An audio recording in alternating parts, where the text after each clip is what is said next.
It's a project on open source assistive tech products that we can learn and assemble together easily, as well as support people with disabilities to use them and also to navigate around how AT is created. For example, today we had 2 parts. At the beginning, in the morning session, we had the maker session where we show them some tools, for example, a braille display or a braille keyboard, how they work, and they had the opportunity to build them by themselves, to try them out, to see how they work.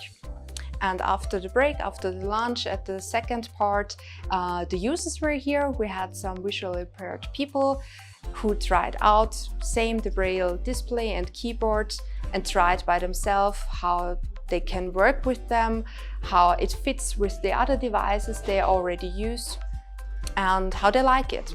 And the feedback was very positive.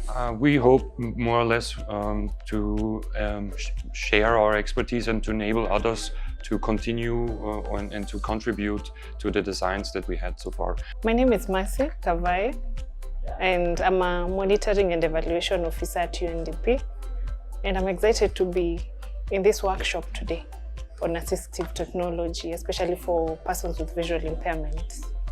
We are here in course of the project Inclusion International, which is a funded project of the city of Vienna. And in course of that project, we would like to show you some assistive tools that have been developed at Technikum Wien in the last 10 years. And there are many tools that are open source and can be used free of charge.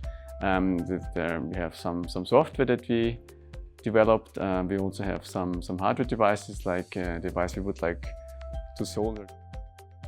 Today we hosted the hackathon with 3 teams. The teams were made up of participants that have already been here throughout the week. They have come back and applied the knowledge that I've learned from different workshops. For example, we had one day focused on low vision, one day focused on motor impairments, and one on more cognitive or speech impairments.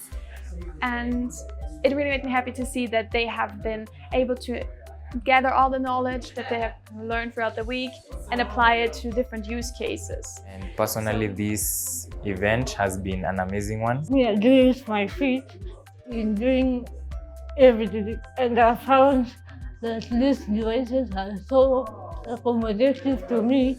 I can use it without any struggle.